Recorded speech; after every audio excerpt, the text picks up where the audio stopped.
Welcome to week 4 of your training, guys. So tonight, just a quick revision of week 3. If you think back, that was our Facebook week. So 2 things in homework that you had to do there, and the one is to go and have a look at your own profile picture. So just as a reminder, have you done that? Have you looked at your own profile photo and make sure that it is sort of what it should look like?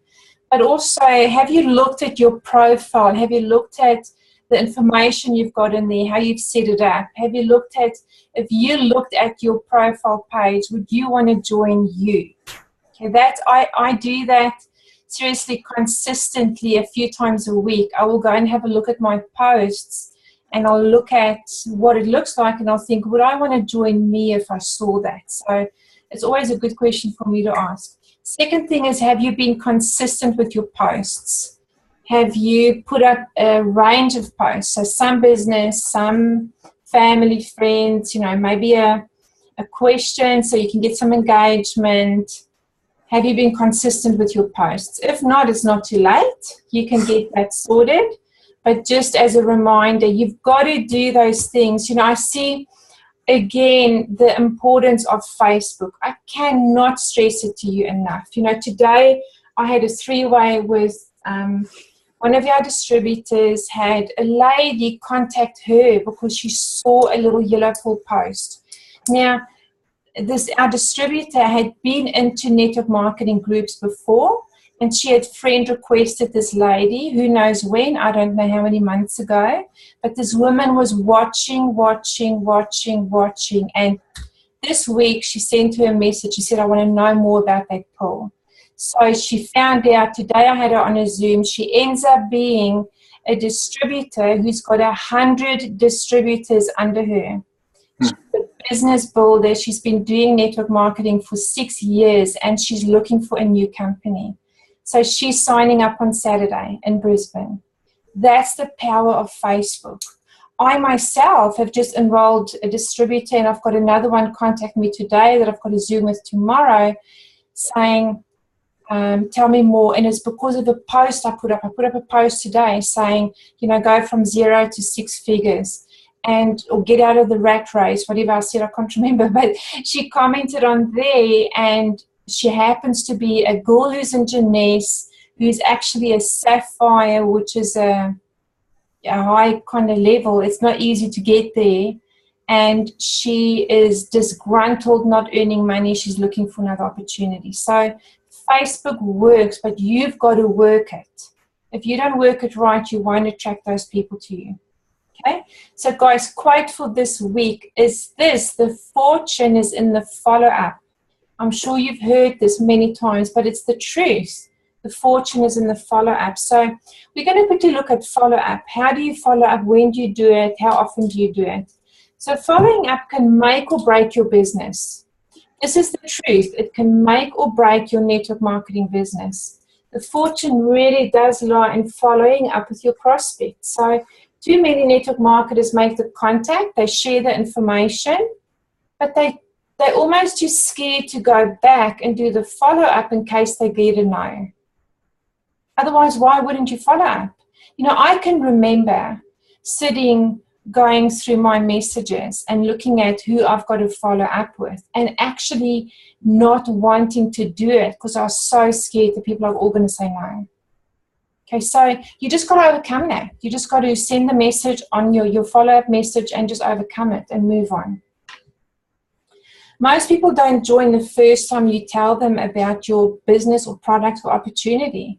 It's a proven statistic in marketing that most people will only buy or react and buy your service or your product or whatever once they've been in contact with your brand or your product 8 times. So contact could mean they see a billboard, they see a cargo parcel that says Coca-Cola, or you send them a private message, or 8 times. So oftentimes, when you follow it up twice, you think, oh, the person's not interested. Most of the time, it's just because people are busy. or they just may not be at the cycle in their life where they're so unhappy and miserable and looking for something. But you've got to follow up still. A good way to follow up without becoming annoying is to share new information with people. That is a strategy that I use. So I've got my follow-up list, and if something new comes out, like a new study, or I've got a great client testimony, I call it drip feed information. So I will just get out my follow-up list and I will copy paste that message to all of them and say, hey, I hope things are well. No, you prob's really busy, but I wanted to share this with you. So I'm not saying to them, are you in or you out? Are you still interested? Nothing at all. I'm just sharing more information with them. And it's amazing how that works. So that's for business builders or product users. You can follow up as often as you feel to, and you know what, you're going to do it differently for different people. If you know you've got a hot prospect as a distributor, you're not going to wait a week before you follow up. If you send them something to look at now, you're going to follow up immediately, like an hour later or at the latest the next day. Don't give it time. But you may have somebody else who has said to you, look, I'm going to be away for this week. Give me a week. Then you've got to respect that. Then you diarize and follow up then, okay? A great way to follow up on people is to book a meeting from a meeting. I don't know if you've heard of BAM FAM people. BAM FAM means book a meeting, BAM, from a meeting, BAM FAM. So if you have a BAM FAM philosophy in your business, you will always have somebody looking at something, or they've committed to the next thing. Okay, so it could be an event, could be catch up for a coffee, whatever. So when you say to somebody, hey, have a look at this video, and you go back to follow up, you're going to BAM FAM straight away, because you always want to book a meeting from a meeting. Or when you've got somebody at an event, like what we've got coming up now, and it's a guest, you're going to, at that very event, if you can't close the deal right there, you're going to say, hey, can we have coffee on Monday? So you BAM FAMing, you're booking a meeting from that meeting. Let them commit there and then. Yes, Monday, 12 o'clock is great. I'll see you at the coffee shop. Okay? Whereas if you wait 2 days and you call them, getting them to go to another meeting could look a lot different. So always remember to BAM FAM. When you followed up with somebody many times and you just get no reply, they just totally ignore you. So let's say you've done 6 follow-up messages or 7 follow-up messages.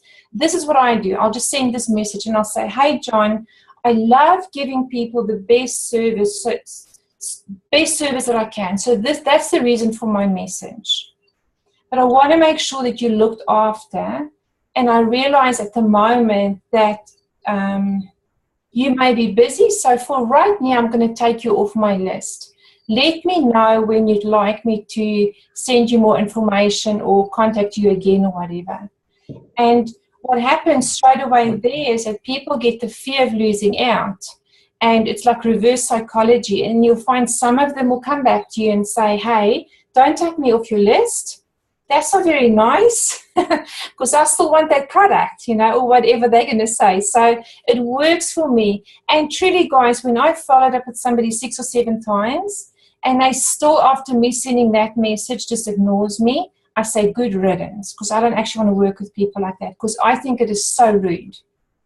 Anybody messages me, I always will reply with, even if it's just 1 word, but I do reply. Okay, so that's following up. Follow up as many times as you feel right for the individual. There's no right or wrong. A lot of people will say follow up until they die. Well, I don't actually quite do that. Some people will say follow up until, like that was Lynn Hagedorn. She'd always say follow up until. I do think that some people you follow up until you've had enough of following up with them, and then you move on to the next. Okay, because, go Colleen. So just a question, just as an example of what you would do. I have a girl that is in have several women that's in Arbonne, but this particular one, I've been prospecting for ages to try and get into isogenics, and she was always, yes, definitely, I'm coming to your event, I'm coming to your event. And she was always that text message that I would get at 2 minutes to 7 going, oh, the kids, whatever. So she's kind of affected, but she is doing network marketing. She's actually doing Arbonne, and she's also doing the Jamboree nails and all that sort of thing. She's very active in there. So obviously I've been trying to invite her to the event, and we've set up a call date 3 times already, where I said, look, okay, well, I'll call you tomorrow. I want to, invite you to something exciting, but I want to tell you over the phone because I'm not going to not talk to her. And then she would message me going, oh, I need to cancel this call. Can you call me tomorrow at 2? And then 2 minutes before 2. And so it just keeps on happening. It could happen today again. And I'm at the stage where I would like to go, well, I think you're not ready yet, so I'm not going to share that. I don't know. I don't want to do that. Okay. But Yeah. So look, for me, that's where I would use the person's why against them.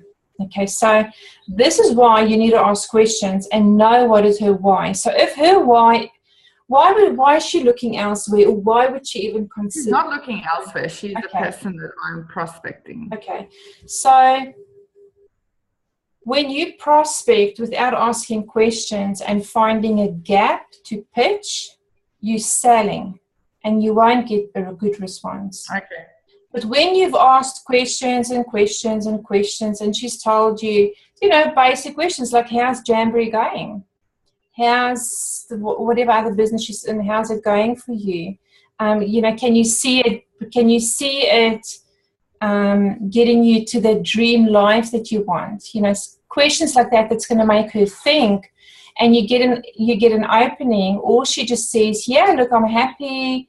It's only a part-time income. I'm not doing this to become a millionaire, whatever she says. Then you just go with what she says. But generally what I find when I ask questions, a gap will open where I will find out what's a pain. And then if I've been following up, trying to get her to an event, then I use the pain to get her to commit.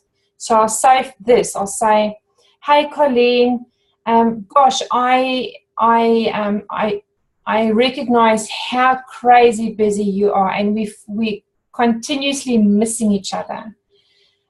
I would love nothing more than to help you retire your husband. If that was her pain, her husband's always working away, then I will say, I would love nothing more than to show you how we can retire your husband and get him back home so that he sees your kids more often. Please give me a call. Okay, so otherwise, totally what you're doing is you're just pitching. I think that's where I've gone wrong. Yeah. I think maybe we're under pressure, not a little bit, I've said that, but to get on seats. Yeah. So you know what, Colleen, I don't do that at all. I will not say to anybody, you got to come to this event if I haven't chatted to them a bit, if I haven't asked some questions and know a bit more about where they're at. Because, at the end of the day, you could just be wasting your time big time. And I wonder what percentage of people will commit to come when they don't even know themselves really why they're there. So that's me. I always start with asking some questions. I would never just say, hey, you got to come and see this thing. It's different if it's your war market. If it's your war market, you can message. It is my war market. So you've known her for a long time? So yeah. So you two, so what do you know about her? We lived close to each other. She used to be my beauty therapist. We had our babies at the same playgroup. Okay, that changes things. So in that case, would you guess what's her pain? Does she have a pain, or is she happy? Look, I've just noticed that she was just a stay-at-home mummy, and that all of a sudden she is shown, since isogenic, she wasn't doing anything, when I was first prospecting her. Yeah. And obviously I was prospecting her with product and not money, which was a mistake, because she was obviously after money, because as a beauty therapist, I can understand how she has ventured into Arbonne, right? Because all the beauty girls want to do makeup. And so I can see that, but they are in the party plan world. And that's kind of what I want to pitch to her. How I approached her is I said, look, I noticed you're doing 2 network marketing companies already.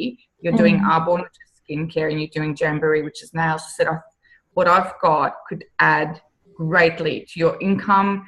In your businesses, it's not in competition to anything that you're doing. I would really, really love you to have a look at this. Can I give you a call? Can we have a chat? That's how I approached it.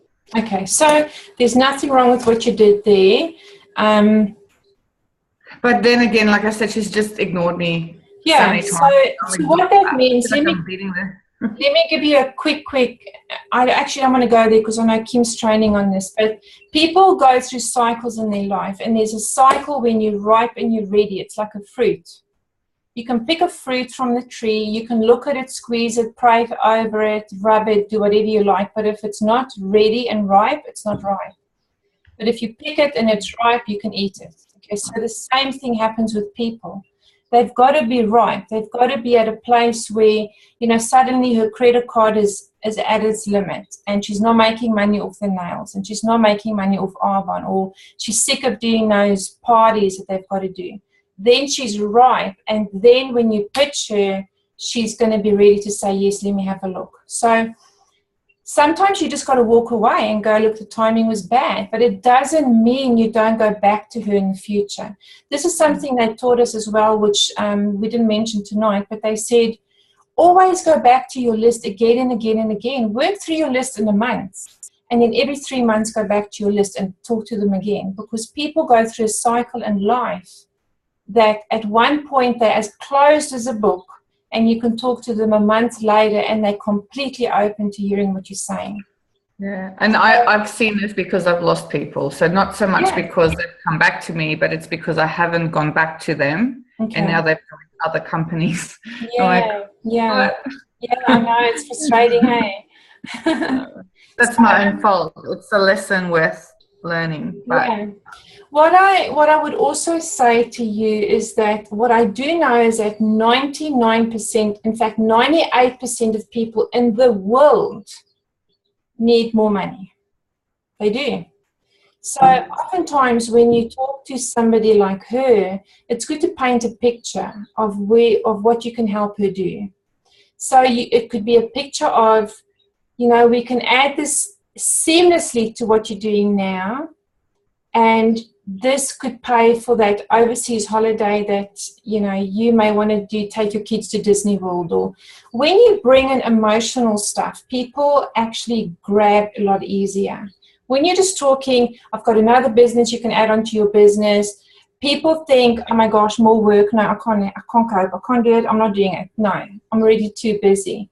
But when you bring in something that actually gets the emotions, like a holiday with your kids, or, a holiday with your hubby, when else did you guys go on holiday? This can help you save up that 10 grand you need for the year to go on the holiday. That's when people's ears open, if they were closed. So on that note, because this is, I'm sorry, I don't want to detract from your training, but on the prospecting note, when you've got a warm market, and I'm actually very much in my cold market here, because I don't know, except for Nicole, who I've signed up, and Kim, who is my upline, I don't know anyone in Newcastle. So I'm only at the stage where I'm meeting people, and I've signed up all the people I know. So cold prospecting, I think I am, because I probably come from sales, and being a travel agent was very high sales orientated. Even my dancing was a sales career, and even my photography was a sales career. So that's probably where I'm going wrong. I, for example, prospected a girl who did show, admittedly, some interest in coming to the event. She was the lady that served me in the shoe shop. Yeah. And my opening thing was, I was asking questions, so that's a good sign, because now I remember. I said, do you live locally? Right. And she's like, no, I live in Maitland. Like, oh my goodness, I love Maitland. I've just recently hosted the Little White Life. Hosted an event there with my business partner. She's like, wow, what do you do in Maitland? I said, oh no, my business is international. Somewhere in Hong Kong. Still, that's international.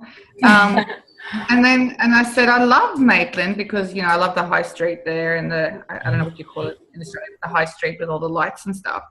And so that opened up a conversation. And that's when she said, what business do I do? That's when the sales pitch came in, right? I said, oh, Yeah. I'm actually genomics, blah, blah, blah. We're hosting an event. Would you like to come? And she's like, yeah, maybe, you know. But that was probably not the best way to go about it. And that's the point where I go, I don't know what to say. Okay, so you know what I say? Kim was in a taxi with me in Orlando, and this is what I say. I will barely ever say I do a product, okay? Or if I say, I would never say I do nutrigenomics because people like look at you and think, what the hell is that? So this is what I say. I say, I help women like you make a great income working from home.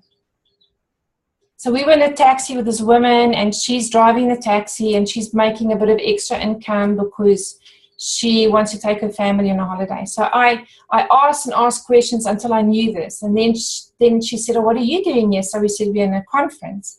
So she goes, so what do you do? So I said, well, actually, this is your lucky day. I said, because the two of us travel the world and we help women just like you earn a great income working from home. I said, and it is awesome. You can juggle your kids, you can juggle home, and we teach you step by step what to do. And straight away, you can ask him, that woman was literally begging us for your information. And I'm busy talking to you. That's what I do. Okay, can I then post you? And I know this is obviously my issue and my fear, and because it is, it happens to me all the time. So please help, because I'm sure I'm not the only one. So if whoever's going to watch the recording, I'm sure they're going to. What if they go, is that MLM? Because I get it. Yes, of course it is. I said I'll say I wouldn't do anything else. It is the business model of the 21st century. Do you know that all millennials, and millennials are Gen Y people, so it's our younger generation. Do you know that 70% of them believe that they will be working for themselves from home in their lifetime?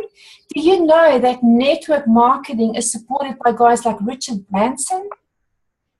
And so that's my posture immediately. I'll go, yeah, of course it is. I wouldn't do anything different. Okay. That's why I'm so happy. I've got no overheads, blah, blah, blah, blah. I love it. I had a guy get up off the table. I'm having shockers. I had a guy at a 40th birthday party going, he smiled at me. You know what? He added me on Facebook though, so he wasn't completely pissed off. Yeah. He got up and said, I better go now before you cold call me. I'm just really failing. Can I just add that it's all in the posture. It's not even in what you say, it's in the posture. That Jeremy guy was sitting on a plane and he was asking questions for another guy's needs, blah, blah, blah. He said, hey, if I can show you a way that whatever the pitch was. And the guy started interrupted and said, oh, is that one of those pyramid? And he said, hang on. He said, stop. He said, you don't get to ask me a question until you answer my question. If I can show you where you can earn your 30 grand a month, or, you know, whatever the number was, are you in or are you out? And that's how he said it. And the guy goes, but can I be honest with you, Kim? I think you need to be a pro 7 to have that, to say that to someone. I could not sit next to the person going, wait. I agree, but that's what we've got to be aiming for posture-wise. He said, wait, and then he said, okay, you're in or out. The guy goes, okay, I'm in. Then he goes, all right, is it one of those pyramid schemes? So he turned and went, yeah, it's one of the best damn pyramid schemes you're ever going to come across. So he didn't even get into the pyramid scheme argument. He just played along with it, but it was in the posture of the way he said it. Yeah. And I would struggle to pull it off personally right now, but I have that in my head and I can hear him saying it, and I play that over and over to myself in my head because that's where I'm going to get to. You know, I've heard those things. I'm sorry, we're off track. I've heard that before. It's just, I don't know that I would say to somebody, yes, it is, because it isn't. Then I'm lying to them, okay, because it's not a pyramid. But what you've got to understand, and this is huge in what we do, if you want to be a Pro 10, you've got to behave like a Pro 10 now. Not when you become a Pro 10, now. So you want to be a Pro 7, you've got to behave like a Pro 7 now. And how do you do that? You just learn. Listen to stuff, because the more you do that, the more your belief grows. the more you attend events, the more your belief grows. So had you asked me 6 months ago, no, longer ago, 9 months ago, so at the start of this year, had you asked me then, do you believe in network marketing? I would have said, I'm not sure, because I've been really, really burnt. But what I did is I went and sat on my lawn and pulled out weeds for 3 days non-stop listening to Eric Worre. And by the time I got up there, I was ready to take on the world, because I so believed in network marketing. Did you just listen to GoPro or? Yeah, I got his podcast. He's got a podcast. That's what about? Let me see what it's called. I need a bit of that, because I think I'm at that, network marketing 3-year mark going, Do you know what's a really good one? So just download the podcast app, and then just search for MLM Nation. Is it MLM Nation? Okay. Okay, that's not Eric Worre, but MLM Nation is brilliant, because that's the one. Andres. MLM Nation is great, because what they do on there is they interview all the top network marketers across all the companies across the world. So there's like 300 already they've interviewed, and they save every single podcast on there. When you listen to those people, you listen to their stories, most of them were as skeptical as anything. Most of them didn't believe it would work. They were a million times worse than what we are. And they've done it, and they tell you how they've done it. They tell you what's the biggest moments in their career that changed things. So listen to that. Really, that builds a lot of belief. Okay, let me carry on quickly with training, guys. So another big thing is, how do I close? And so a lot of you guys are good at making the contact. You're good at sharing the information, but then you're petrified and you don't know how to ask for the deal, how to close. Okay, so the difference between success and failure often comes down to conviction. It's the difference between I'll do it if it works, or I will make it work. So when you're ready to close a deal and you don't have belief in the company and the industry and the product and the opportunity and yourself, it will come across. The conviction that you have within you comes across. People feel it, they sense it, they know it. So if you have an issue with belief in a certain area, then the best thing you can do the next week is just fill your tank with whatever you need to fill it with. Okay, fill your tank and get that belief in wherever you lack it. If it's the industry, you can fill your tank by listening to those podcasts. And no matter what your prospects say, your belief that you are going places with or without them will help you close better than any other tip or trick. So this is my posture now. Join me and we're going to go places. Don't join me and I'm still going places. It's your call. Okay, that's my posture. When I speak to people now, new prospects, that is what I come across as. I don't say that because you don't want to say that to people, but it's still like, if you join me, awesome. If you don't, all the best. Maybe in a year's time you'll come join me. I'll be here. You make your decision. When you have that kind of posture, guys, people sense it and they're attracted to you and they actually want to work with you because you're not desperate. So before you start looking at how do I close, look at what is my posture. As Kim said before, posture is massive. Do you believe that you're going to reach your goals? Are you totally committed, 100% committed, or are you still thinking, I may quit? Your personal belief is what your business will thrive on. If your belief is null, then your business will be null. If your belief is 100%, then you will have a growing, prosperous business helping tons of people and attracting people from everywhere. So I'm going to look at closing stuff now, but that's the basis of closing, because when you are confident about something, it's easy to ask people to join you. When you're not, you will struggle. Okay, so in learning to close, you need to first understand that your belief affects how successfully you will close. And then here's a couple of closing questions. This is the one generally that I use. Is I will say, do you have any more questions for me before we get your pack ordered? Do you have any more questions for me before I get your product ordered? As simple as that. One question I use the whole time. Do you have any more questions for me before we order your pack? That's it. And then if they say no, then okay, so what I need now is your information, your address, your email, your date of birth, and your credit card details. That's it. Simple. Have you ever had anyone at that stage go, no? No. Because you know when they will go no is when you say, do you have any more questions for me? They'll say, yes, I do.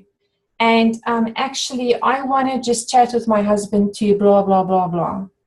But when you've overcome the question thing, then it's like, okay, now I'm ready because I don't have any more questions. No. So even if somebody says to me, yeah, look, I actually just, I don't have any question myself, but I just want to talk this through with my husband.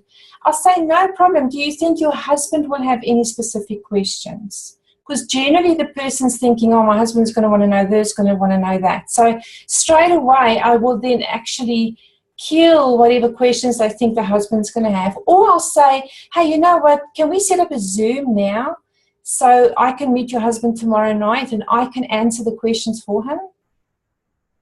Okay? So always stay in control. Don't let your prospect lead you. You've got to lead them.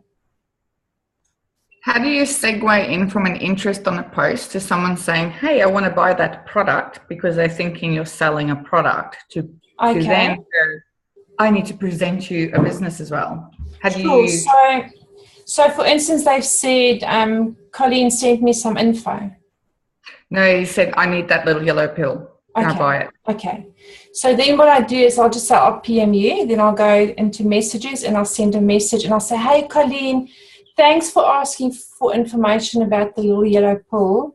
I can't wait to tell you, but first tell me a bit more about you. I always do that. I will never, ever just say, here's the information. So now what I'm doing is I'm asking questions. And I'm asking questions like, you know, because I'll go look at, if I don't know the person, I'll look at their profile and I'll gather, are they married, do they have kids, you know, do they work, all that stuff. So I'll do form, family, occupation, recreation, then my message. Normally when I get to occupation, I can feel if the person has a pain with their work, because it's either I work long hours, don't see the kids enough, or I hate my boss, can't wait to get out of my job, or I love my job, but I don't earn enough money. There's always some kind of an issue when you get your job. So what I will do then is I'll say, it's so awesome to get to know more about you. Thanks for sharing. Let me tell you about the little yellow pill. So then I'll tell them a little bit about it, which I just use what's in that script that's in Team Heart Australia in the file section. And then I'll say, but you know what, Colleen, I can actually help you with way more than this product. I can help you fire that boss that annoys the hell out of you, or whatever it is. Now, if I've asked questions and there's been no opening, I will just stick to the product. And then what I'll do is later on, as the person's been on the product, I'll come back and say, hey, did you know you can actually make some money here? You know, do you have a holiday you want to save for? You know, are you planning to get married? Do you need some extra money? Whatever it is, I'll gear it around the individual. Does that help? Yeah. Yeah, a lot. Okay. So, guys, another question is, what did you like best about what you heard?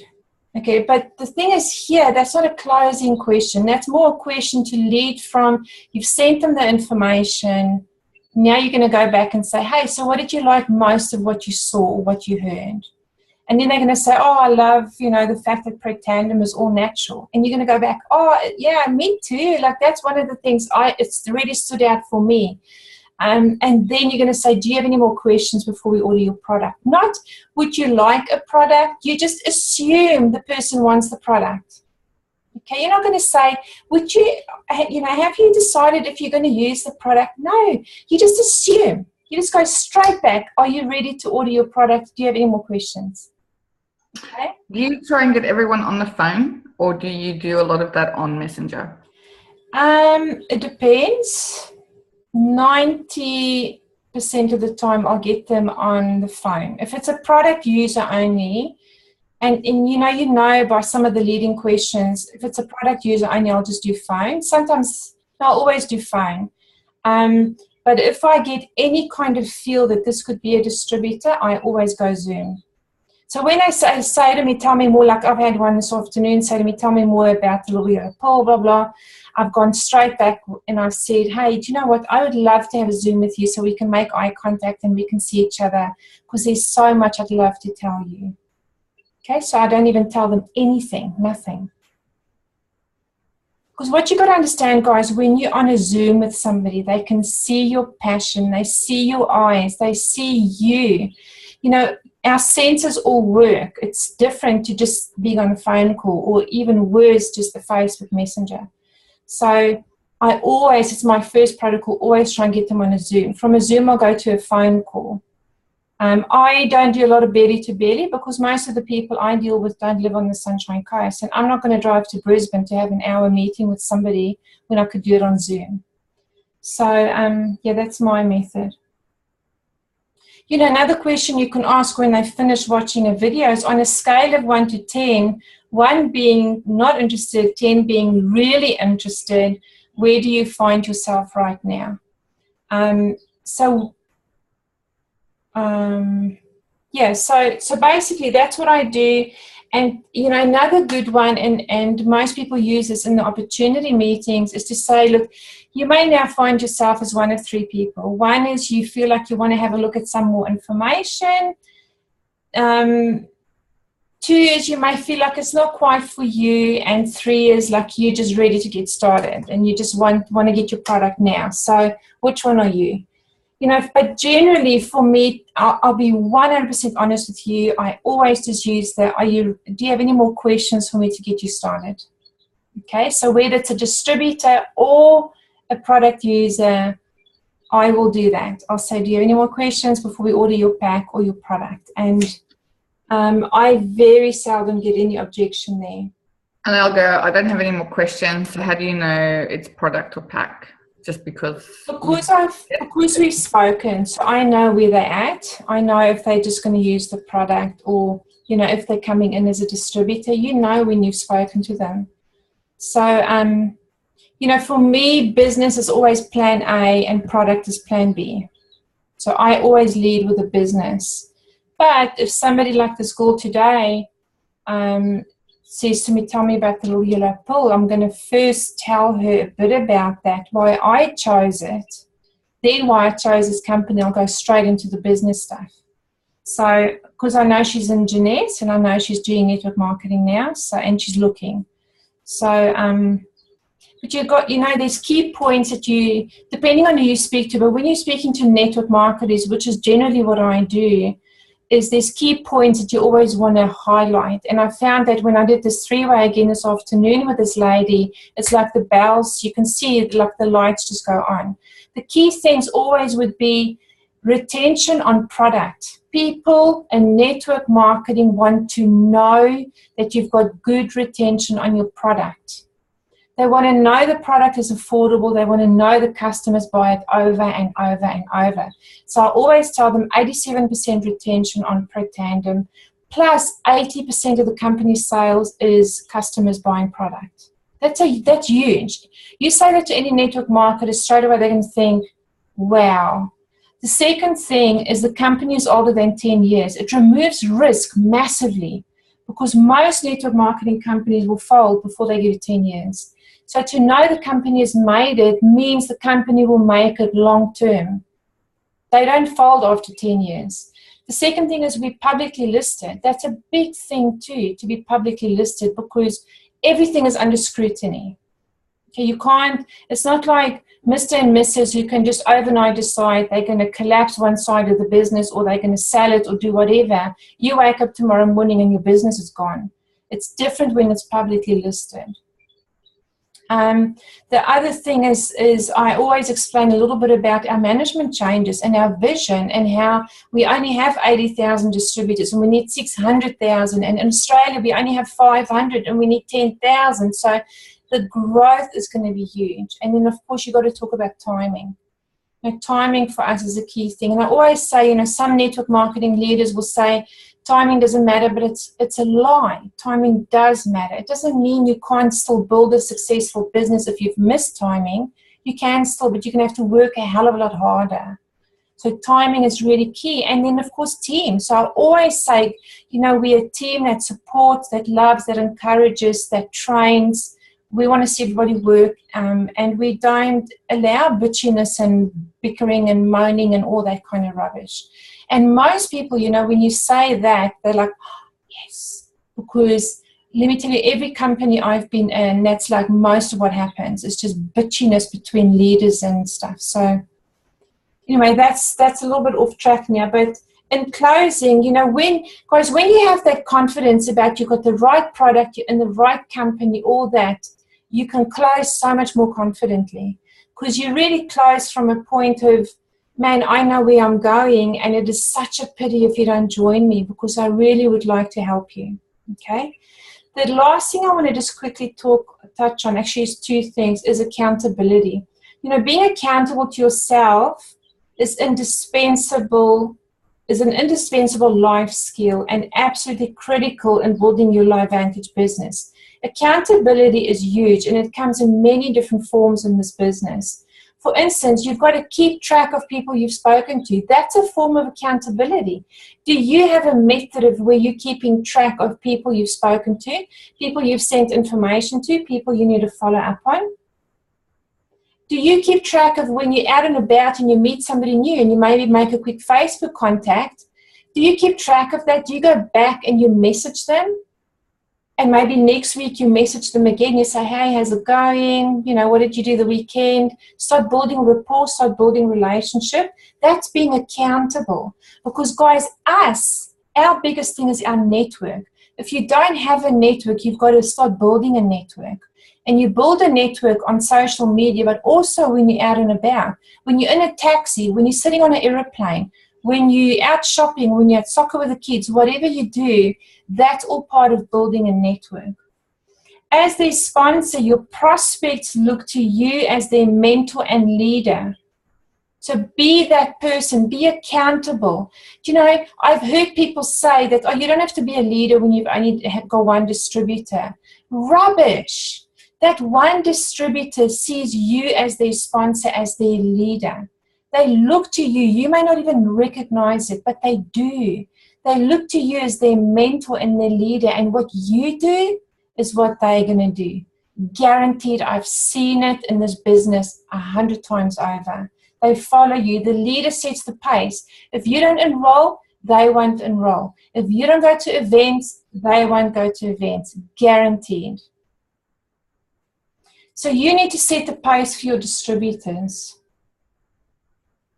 I love the saying is you've got to walk your talk and you've got to show the way. That's what a leader does, is you walk your talk, but you show the way. So you're opening doors for people to just follow you, and you're doing what you say you'll do. And the last thing with accountability is you've got to stick to your goals. Too many of us set goals and we're quite okay with not achieving them. I have no issue when you've really worked to try and achieve a goal and you've just missed it. There's no problem with that. But when you set goals month after month after month and you never make them, that's not accountability. Okay, so in terms of accountability, you've got to look at yourself and say, where am I at here? Am I setting the example that I need to get to being a Pro 5 and a Pro 7 and a Pro 10? The last thing quickly, guys, is learning to cope with rejection. The network marketing is one of the most rewarding businesses in the world, but eventually, pretty soon actually, you start experiencing rejection. And the network marketers who make it big in this business use rejection as their friend and not their enemy. Because if you understand the law of balance and numbers, it says this: increase the numbers of approaches you make, so increase the numbers of people you speak to, and the impact of rejection will decrease. So in network marketing, we know the law of numbers is this: speak to 20 people and generally you'll get 1 or 2 interested, either product or business. Okay, but if you speak to 20 people over a month or 2 months, you may get 0. You may get 0 people interested, and what's going to happen? You're going to get despondent. You might only get, it's 2 or 1 out of 20, but it could be 2 or 4 out of 40. You don't know when that 1 or 2 is going to pop up. And if you don't speak to big enough numbers every single day, you will get despondent. Rejection does get to people. The way to overcome rejection is increase your numbers. Okay, it is massive, guys. Increase your numbers. A lot of people in network marketing, and I've seen this in my businesses over and over, they talk to a few people.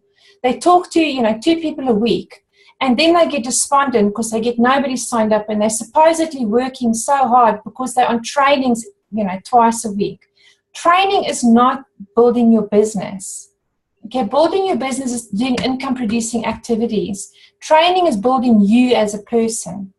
So if you don't do enough of those income-producing activities, you're going to walk away and you're going to say to everybody you meet, network marketing doesn't work. It's a pyramid. Don't do it. Okay, the way not to ever have that happen to yourself is up your numbers. Speak to 10 people a day.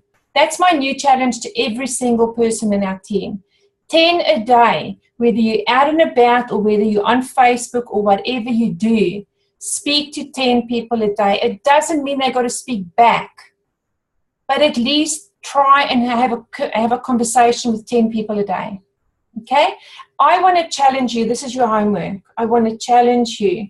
Once we've done the Rachel tour and things are a little bit back to normal, for 30 days, just do me a favor and do a test. For 30 days, speak to 10 people a day. Let's see what happens.